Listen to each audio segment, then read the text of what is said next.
What's up, everybody? I'm DJ, co-host of the What's Next podcast. This is episode 7.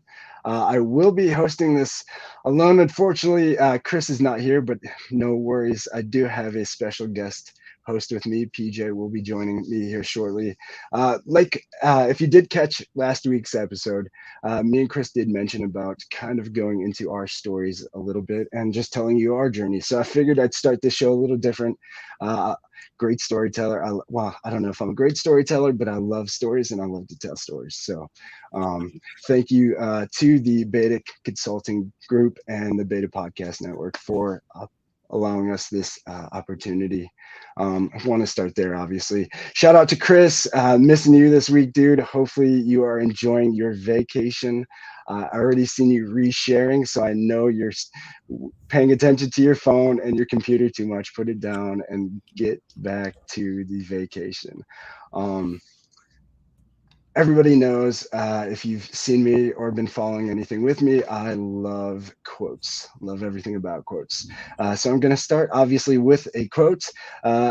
And the quote is, sometimes when things are falling apart, they may actually be falling into place. This is a quote that just really tied to me with my journey.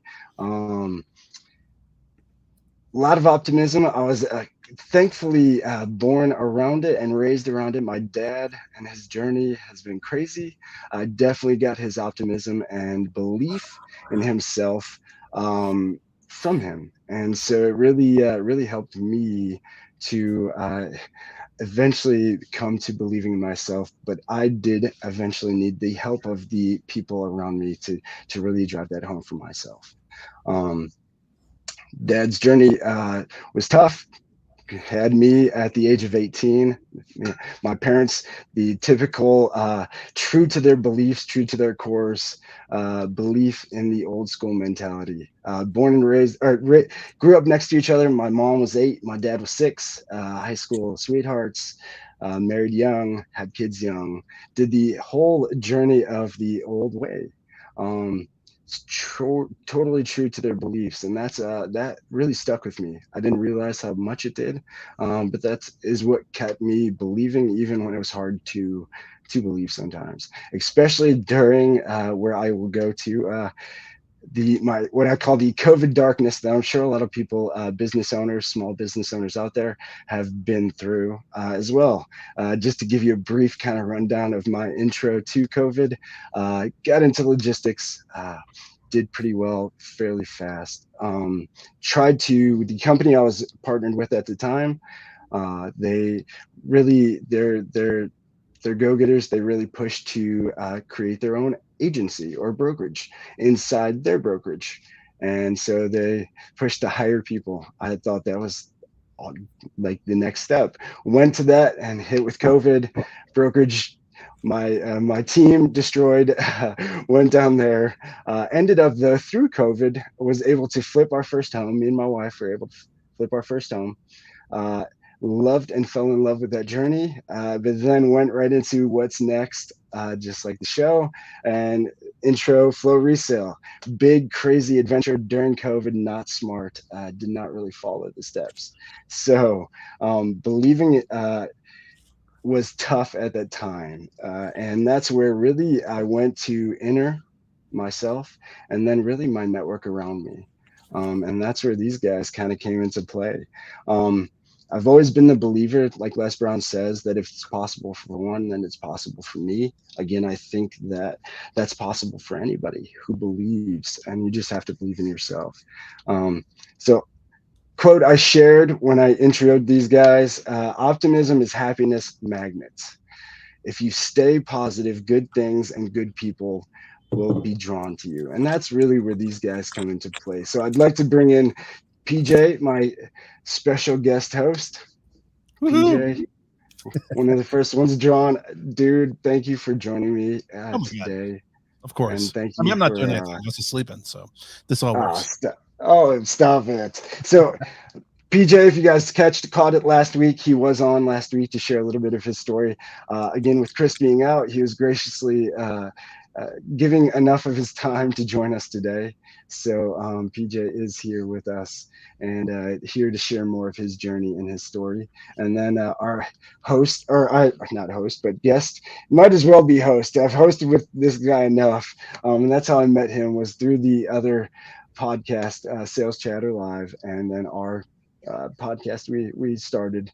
But this guy has been a mentor, been a friend, been a lot of what really gave me the belief in myself as well, to bring out the best in me. And it Jeff Dickinson, the bodacious cowboy, bring you out. But so, president of the North Jersey Association of Logistics and Supply Chain Luminaires, and president also and CEO of Rail Logistics. Thanks for joining me, man. Hey, thanks for having me. Sorry, I thought I was going to a John Lennon meeting, so I apologize. Wrong channel. See you guys later. Thanks for having me, guys. I appreciate it. Dude, thank you again, and guys, again. So really, the whole journey of this this show, I really wanted to take everybody through, was just both of we're all tied through logistics in the end, but we all had different paths that led to it. And really just wanted to kind of go and take a journey down both of your paths. PJ, a little bit about the Gene Company and Shark Tank. I was wanting to talk about that so bad last week, and I just want to hear like how crazy it was. And then Jeff, also just your journey through the successful roofing company to then now what you got going on. Yeah. Very cool. Very cool. Jeff, great to virtually meet you as well. Same here, PJ. I gotta say, I'm jealous of the fact that you can grow that stash that well. Only took like a month. No, I'm just kidding. It's taken me like 54 years. Yeah, I mean, being in the logistics industry, I'm surprised that I even have this or hair on my head, but a whole different story. So true. So true. So I like the Lemmy look from Motorhead. So there you go. Very, very cool. Very cool. Let's see. So you're asking me about jeans and Shark Tank. So back in if we're just going to be sharing terrible horror stories, sure. Oh, come on. No. It's a journey. It's what led you to this point. You got to think of it that way. Everything. Oh, absolutely. Everything happens for a reason. Logistics has been intertwined throughout my entire career, really, because it has been my entire career. So when I was starting out in logistics, and I ended up being at FedEx for a long time, and I had always had dreams about getting out. And so I was like, all right, I'm going to create this company. I'm going to create that company. And I've always done all kinds of things. I was an advice columnist in 26 newspapers in the Midwest.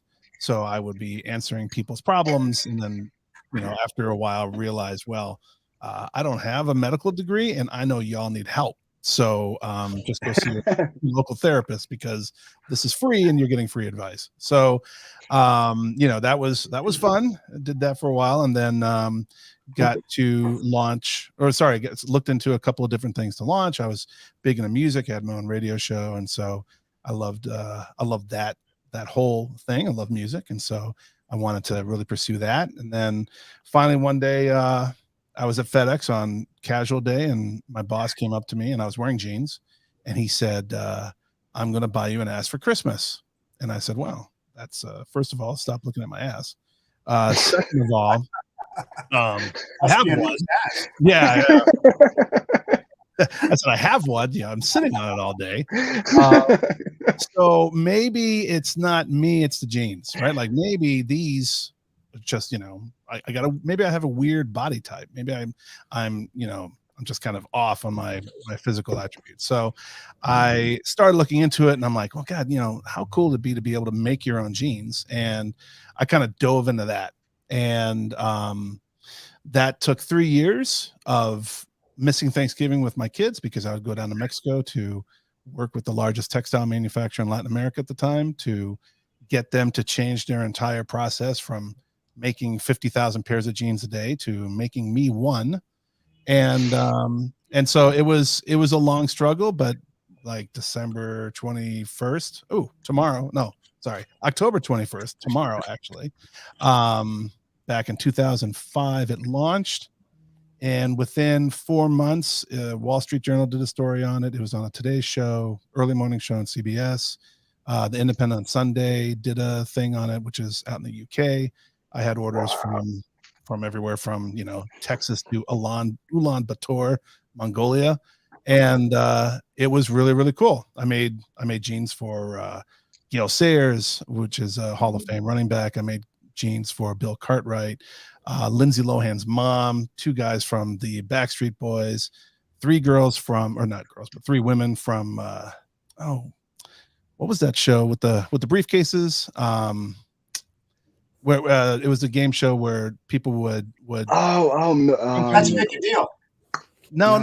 Almost. Who Wants to Be a Millionaire? No, they had a wall of briefcases, and they had models. I know what you're talking. With Howie Mandel. Yeah, Deal or No Deal. Was it Deal? Yeah, Deal or No Deal. Yes. Yeah. So 3 girls from that, Miss New Mexico 2005. So I was like out there, right, making a bunch of jeans, and then I quickly realized that even though I'm really good at supply chain, and I was really good at supply chain at the time, when you are buffeted by the winds of economic impact that's well beyond not only your life but the borders of your country, things can really go awry. And yes, I lost that manufacturer overnight, and that began the quick decline of everything that I was doing. So it was a great side hustle, so to speak, but it ultimately, I had to close shop, refund everyone their money,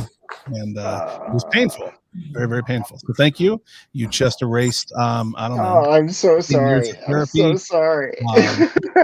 Listen, there's some great lessons in there though, but I will. So who was the Backstreet Boys? Howie Doro and oh my God, it was the other guy. Yo. I can't remember who. I know Howie Doro was one for sure because he and I communicated. No idea. No kidding. That's crazy. Oh, stop it, Jeff. And now, Jeff, obviously, so PJ, thank you for sharing that. I know, obviously, it was definitely out of your control. And when those things happen, that was my brokerage and trying to really branch out and do my thing. The thing that real quick, the thing that was out of control was that manufacturer made jeans for Levi's and Carhartt and Liz Claiborne, Arizona jeans.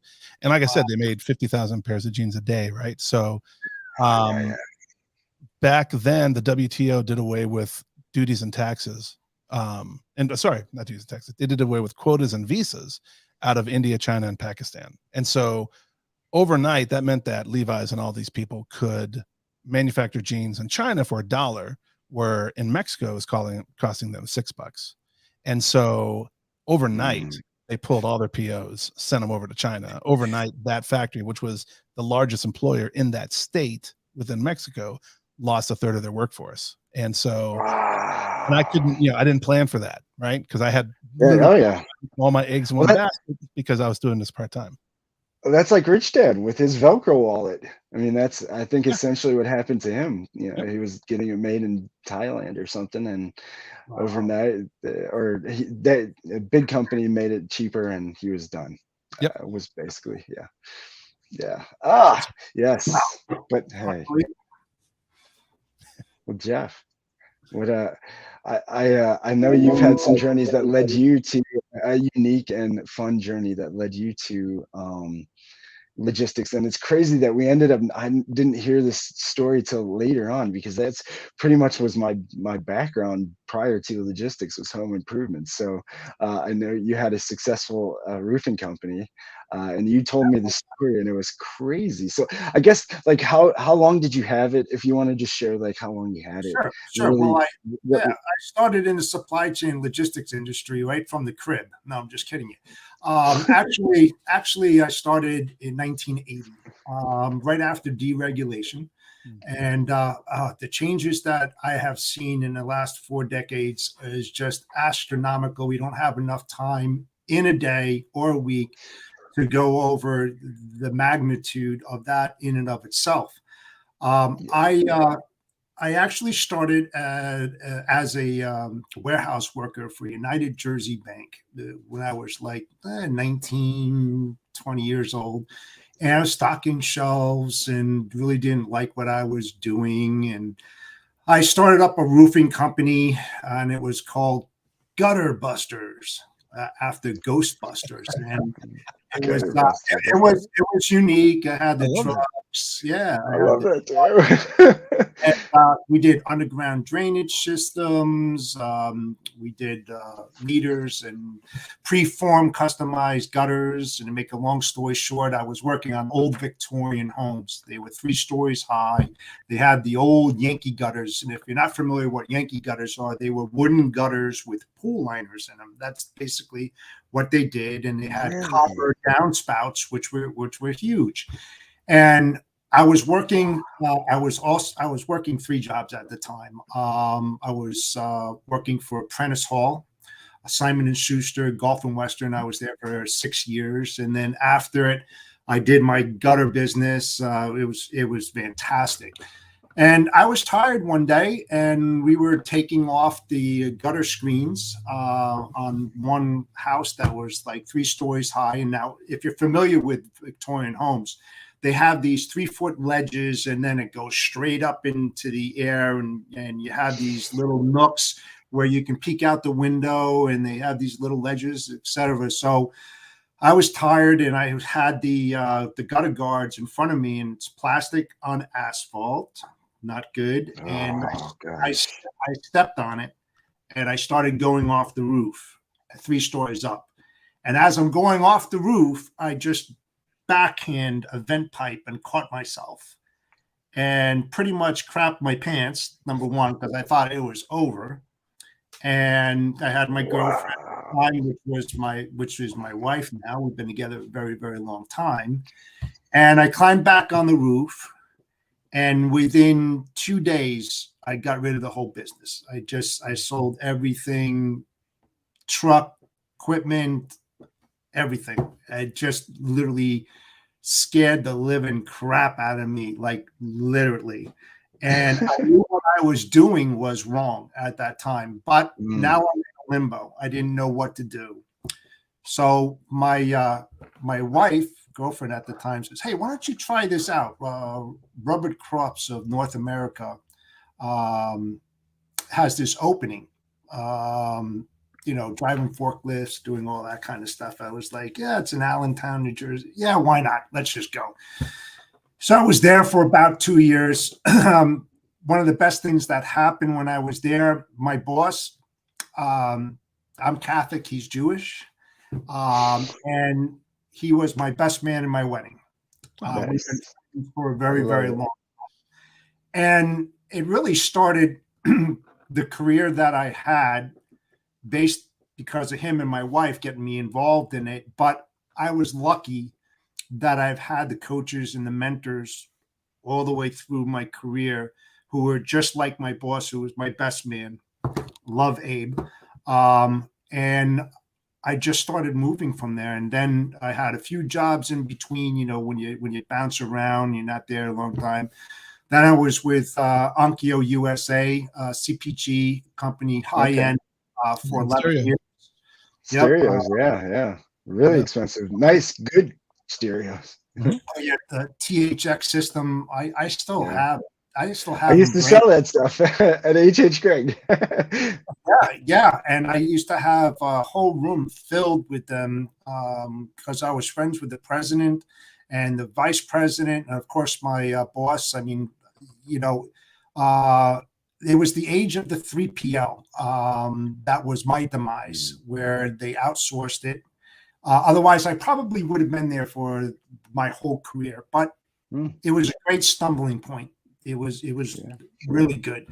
And my boss at the time, Nick, loved the guy. We're still very, very good friends. And there's a quick story.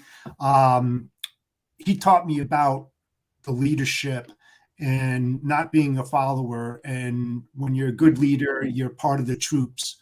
and whatever the troops do, you do, and you set that example, and you hope and pray that other people will follow your example. So at the end of each month, we had to meet sales quotas and goals to get things out the door, because as soon as the trailer broke the dock, it was counted as a sale. You know, as long as it was sitting there, it wasn't a sale. So we're loading up this 53-foot trailer with 2,800 receivers, floor loaded, and we're doing it from nose to tail. And so it's about 2 o'clock in the morning. It's probably our, I don't know, 10th, 11th truck, and we could do it in about 2.5 hours. We would just like animals doing that. And at the end of this truck, it's a funny story, why I'm still involved in logistics. At the end of the truck, we're getting to the last row, and my boss reaches in his back pocket and goes, "Have you seen my wallet?" And I was like, "No." And he goes, let me go check, because when we drove into work, we had, or back then we wore suits and stuff like that, you know, in there. But we always carried a pair of jeans just in case, so we could dive in and help the crew. So make a long story short, my boss lost his wallet on the second row, nose of the trailer. We had to take out $2,000, and it was in the middle of the summer, and it was 140 degrees. We put a thermometer in there from the roof. It was one of those see-through type roofs on them. Oh yeah, sure. We lost about 10 pounds. It was crazy. And this was during the day. You were essentially in a sauna. So we laugh about it today, 25 years later. Wow. You know, and I always bust his chops, but we're really good friends. And so after that, I moved to Jaguar and was with them a couple of years, and things just weren't like working out there that much. So there was this opportunity at Snyder National on the logistics side to take over a new role, to start up a whole 4PL operation for Ford Motor Company. It's like, who wouldn't want to do that? Because I love a challenge. So it looks great on the resume and everything like that. But I'll tell you what, the interview process with my bosses, and who were very good mentors, which was Doug Sudoff and Kevin O'Mara. Look him up. He's highly influential in the supply chain and logistics rights articles and everything. He put me through hell with role playing. It wasn't easy, because they wanted, look, those guys wanted to make sure they had the right guy in the right place, because it was a brand new startup on a 4PL. Never done in Ford history doing that. I'll tell you what, that was probably one of the biggest experiences that I ever had, because the responsibility, having the ability to do process improvements for all the PDCs, as well as the high velocity centers that they had. They had 9 of them all over the country, used to fly all over the place. And then they spread it out to 18 high velocity centers all over the place. And so I created work instructions, process improvement plans, all different types of processes, even with the ISO and the data collection, transportation, reports, you name it. And again, it's more entailed than that, but I'm just trying to make it as short as possible. And it was unbelievable what I learned from that, and working with the carriers, and even creating work instruction processes for carriers to help mitigate claims and issues. And then what we did was we made work instructions that any place you went into the country was a mirror image of your own office. That if you had to send DJ to Twin Cities, or out to Portland, Oregon, or down in North Carolina, that same setup would be the same as it would in any other city. So you can just go to work just like that with cross training. So that was a big part of my career. And I was there for 4 years. And then they moved down to Cranberry, New Jersey. And I lived way up in the northwest corner of New Jersey. And it was crazy because I was decommissioning. I actually decommissioned the second largest Ford-owned PDC in the country in Teterboro. And then I helped start the process of implementation, starting up a whole new HVC, which is about 30 miles south of that. So I was going from my house to Teterboro, to Cranberry, to Teterboro, back to Cranberry, back up to my house, 16-hour days for months on end. Absolutely crazy because we're depleting inventory in one place. We're moving. So you're a workaholic, like me, or you at least get what you need to get done.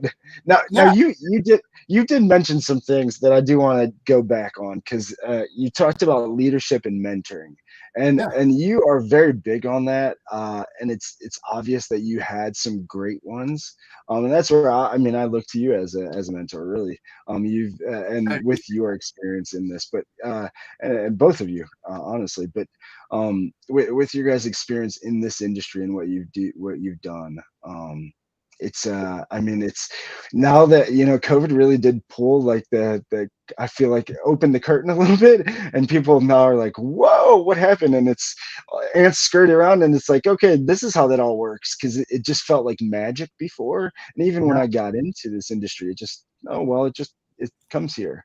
But there's so many people and parts and moving things that are involved that nobody just has any clue. Leadership and management. So obviously we're talking and talking to you, and you started your own business with the rail logistics and PJ, you and Unishippers. Leadership, man, and I guess, what advice would you give to new business owners or business owners?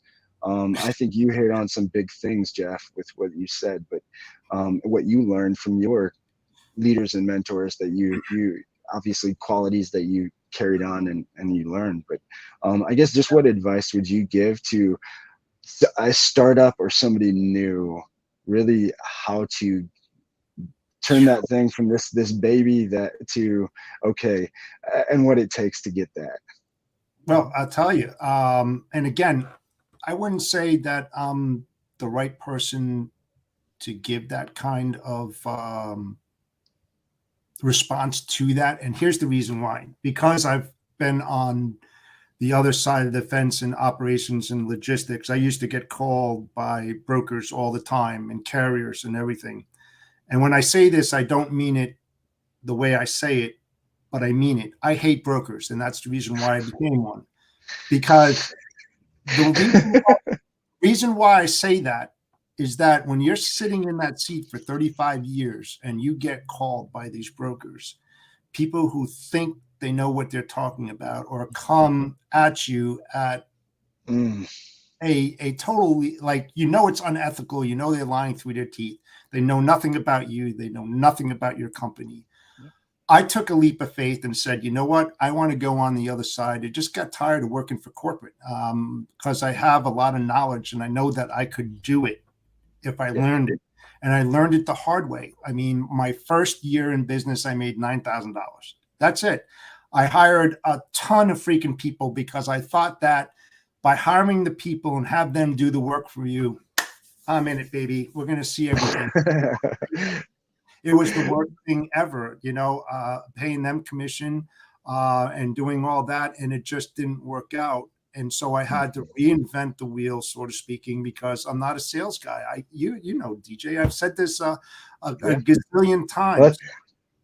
I use my knowledge, I think I have a very good knowledge base of the industry. And you heard me say it. My approach is working from the inside out rather than the outside in. Mm-hmm. Everybody that's in the brokerage, a majority of them are pure sales guys. They're sales guys. They worked for brokerages coming out of colleges. They work for a trucking company, whatever. But man, where the meat and potatoes really come into play is working for major corporations in the most complex operations that known to mankind, Ford Motor Company, Panasonic of North America. We're talking major freaking companies that are very complex, that a lot of people out there don't understand it, and they come at you in the wrong way. I mean, John Brewer and I talk about that all the time, and I say it all the time. If I wanted to do business with John Brewer, I could, but I don't want it. He's a friend, and I don't like his business. I don't like food business. So if he said, Jeff, you know what? I want to give you this business. I know you know it. I'd be like, Lisa Perry, go get it, kiddo, man. Take it and run with it. You got to stay in your niche. If you're good at something that you do, stay on that path. Don't get side rail and think that you're a jack of all trades and that you can take something on that in most instances you're going to fail, and you're going to fail miserably. Stay in your lane, man. I love that you're not. I love that you went there, Jeff, because so you mentioned sales, and then PJ, I do want to have you share the same thing about leadership and mentoring. But Jeff, you nailed it with your niche and what you like, though, and what sales. You say you don't like salespeople and you don't like brokers. You're seeing those people in the same way, and they're just con artists. They're neither. They're not salespeople or brokers. They're con artists because they don't believe. But they don't. I know in the brokerage industry, and there's some really good ones. And there's a lot of great brokers, but it's the ones that are taking advantage or going to extremes or doing things that just aren't right. Like we can simplify this to, it's easy if you break it down to, okay, Trace, and if I'm getting $3,500 for this load and I'm paying this driver $1,000 and it takes me just pushing paperwork, there's no justification to that. It's wrong to many different people, and that's where I think that mix is. But you do so well because you're just being you and being honest and being genuine, and those are the best salespeople. If you're telling the truth, you believe in what you're doing, and you want to give more than you're getting, and that's your goal in the end, is to give more than you're getting, then you're a salesperson. You're the best salesperson, and you are the salespeople that we need more of. But that's the CEOs we need more of too. I'm trying to grow my business at a pace. A lot of the larger brokerages out there, they have a quantity of calls that they need to make every single day, like say 50 to 100 a day, 500 a week. And then you start looking at it analytically, and it's like, okay, what is your success rate and how many callbacks or meetings or face-to-face you're having out of those 500 calls, right? I don't believe in it. I believe in working a customer, because a customer that you already have in your corral is the best reference that you can ever have. And here's the reason why. Every customer out there has a revenue stream or a stream of vendors, of manufacturers, of raw material and everything. Okay, whether it's up the river or down the river, spider has many different legs. Who's the best reference you can have? A current client that you're knocking it out of the park. So if you want to go upstream and you want to talk to one of their vendors, you can talk to your customer, that's getting fed by that vendor that they're getting their material from, and say, would you mind putting a good word in? I'll talk to them. I don't want to talk about freight. I never do, because that's the after. We all know that's the end result. You want to move freight. Yeah. What I want to know is more about the operations logistics side, because I want to, if I don't know what I don't know, how am I going to move their freight and be good at it? I want to know what the process they have in place. I want to know this. I want to know that. I want to be able to ramp up those carriers and bring their sales and ops team to the table with my carriers and start communicating and collaborating. That's the best way that you do it. You just don't go in there and give them, oh, I got the cheapest rate. So what you're saying is just what sales should be, and it's building that relationship first, and then everything else will follow. Well, our entire industry is built on trust, and it's a partnership industry. It's all about right? So Jeff said a lot of gold right there. And it's what I tell my salespeople all the time is, you know, if especially if you go in person, go take a tour, because A, you need to show that you're interested. B, you should be interested because you're trying to build a partnership. C, you understand what the customer's pain points are and who they're shipping to, because if you don't align yourself as a partner with your customer, then you're transactional. But once you start talking about, hey, you're selling to XYZ down the path, and I see what you're doing, let me try to help you ensure that what you're building gets to that person. Now you're in partnership with them, right? Like you're actually working with them. And that's what I'm trying to do, because sales, absolutely, I think I've told you this before, DJ, sales is not convincing people, it's compelling them, right? And it's to get them to really try to buy into what you're saying. Value. Yes. It's all about value. And here's the other thing.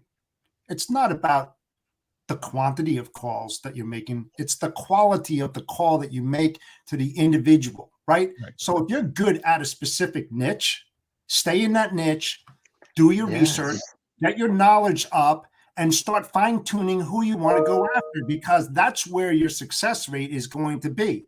If you start going outside that niche where you're not good and you're just making the calls because your boss tells you you need to reach a certain quota at the end, that's not the company you should work for.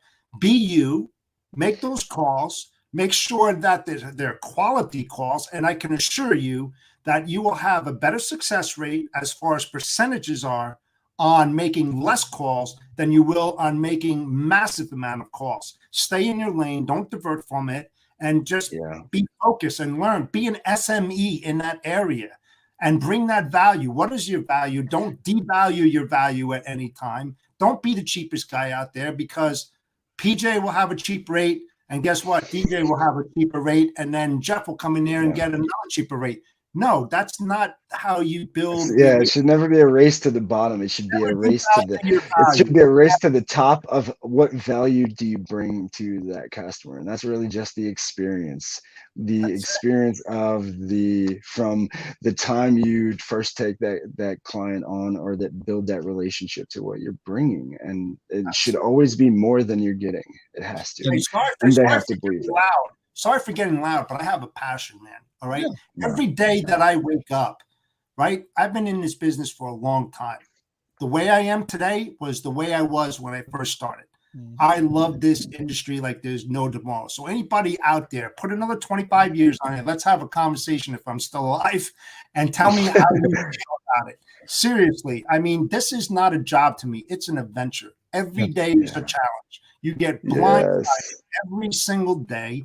You don't know what tomorrow is going to bring. So you have to be knowledgeable. You have to look at the what if scenarios and be there before anybody else. Try to think of things that are going to happen before they happen. So when they do happen, you have a resolution, you have a solution that you can bring to the table and beat somebody to the punch. That's what it's all about. You know, it's not about, you know, just going along with the norm and just, you know, lolly-dollying. It's not going to work, guys. Every day, read an article, go on LinkedIn, look at that, listen to what PJ has to say, listen to what DJ, get a wealth of perspectives on the topic.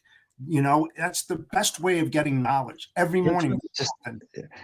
Never assume you know everything. Always expect that there's more to know, because there's so much to know. But listen, so I just peeked up. We're almost running over time. PJ, if you want to finish up a thought and finish up what you were going to go to, and then I was just going to say, Jeff, you're you know, you could just have your own monologue for the next hour. Just as everything you're saying was great, right? I mean, it's gold, everything that you were saying. I've been in it 32 years. I'd like to say that I'm exactly the same, except with a lot more weight and probably more liver damage. So it's I don't know, man. It's not the same, but you know, that's DJ, hard. Sometimes you go to the bathroom. I know, that's true. But DJ, you had mentioned what advice would you give leaders? And you know, one of the things that I've noticed, and one of the things I've realized about myself really recently actually, is that a lot of times I was always when I'm working for a company, I would find out like, oh, you know, I'm here to work within the company, but I want to work on something else. Like I see, oh, this is all great. How can we change it to make it better? Right. Mhm. So I don't know if that's entrepreneurialism or just being a pompous ass when I come in, but I'm trying to make things I have better. that same disease. And so what I've realized is that Contagious. I don't want to work in my business. I want to work on my business. Right. Yeah. And so, because you don't want to get too caught in the forest for the trees, right, where you can't see it. So I'd rather Yes. I have all this, this experience, and I got to put it to use. And so now Yeah. I'm trying to create not only the best experience for our customers and our end users, but I'm also trying to create the best experience for our employees, because if I create a Yes. great environment for everyone to thrive and I focus on that, giving them the freeway to go as far as they want to go and fly as high as they can fly, then I'm doing my job right. And it's not about sweating over every sale. It's about, and just like Jeff said, right, it's not about numbers. I was once a sales Yeah. manager years ago where, real quick, where he came in, he was in St. Louis, he came into Chicago and was talking to my team, and he was like, hey, there's blah blah blah down in St. Louis. He did 50 face-to-face calls yesterday. And I said, I call bullshit, because there's no way to do 50 face-to-face calls unless Exactly. you're walking around a mall handing out your card, right? So I said, I don't care about activity. I care about smart activity. And guess Yeah. what? I took that sales team from the worst sales team in the country out of 40 offices to number 2 that year. And so Wow.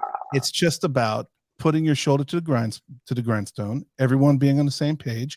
We all see the prize. Let's work towards it, help each other out, communicate, and get there. And that's really about it.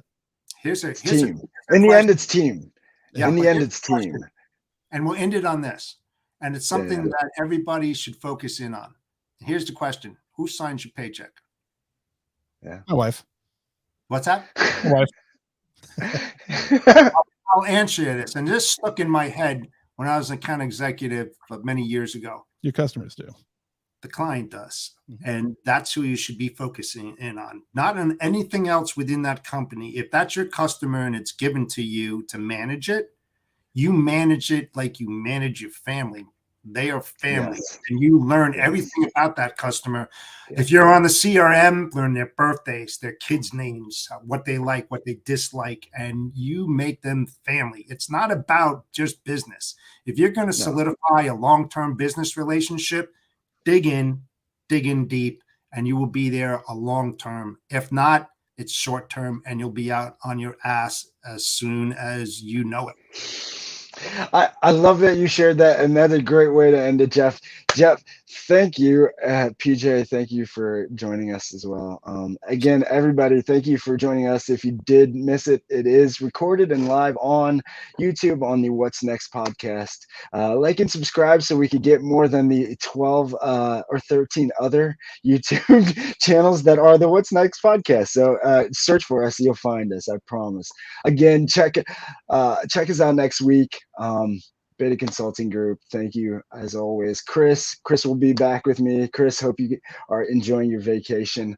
And just to touch on Jeff, you brought up some great things. I was blessed, and he will be. I guess I am throwing out a future guest that is planned, but John Hewitt, Jackson Hewitt Tex, is going to be on the podcast on November 10th. So mark your calendars. He is the grandfather of taxes and the grandfather of franchises, which I have a huge heart for as franchises. So be sure to mark your calendars for that. But he mentioned some things in a book that he has. Actually, it's right here. He sent it to me. You can't see it; it's kind of hiding, but it was his mission statement for loyalty brands and for his company is making a customer for life. Or winning a customer for life. And that's, Jeff, that's exactly what you're trying to say. It's not a transactional thing. You're trying to make a friend. We almost work, especially if you're like us, anybody who probably is watching this still right now, you work more than or almost as much as you're with your family. So if you can do what you love with your family, now you're the most golden thing. So that's why I love franchises. But then also he talked about, he talks a lot about monitor and I shared this in a post, but monitor results, not activity. And Yep. that's really what you guys were getting to. That's it. It doesn't matter about how many calls. It's what are you bringing when it's due time to bring the results. And that's what this is about, whether it's sales, whether it's being a CEO, whether it's Anything. whatever you're doing. If you have a salary, you're still a salesperson, because if you're not bringing the expectations and results that they're expecting, you're not going to have the job for long. So it's always about results in the end. But thank you again, everybody, for joining us. And until next time, feed the good wolf, y'all. Absolutely, man. Thank you. Thank you.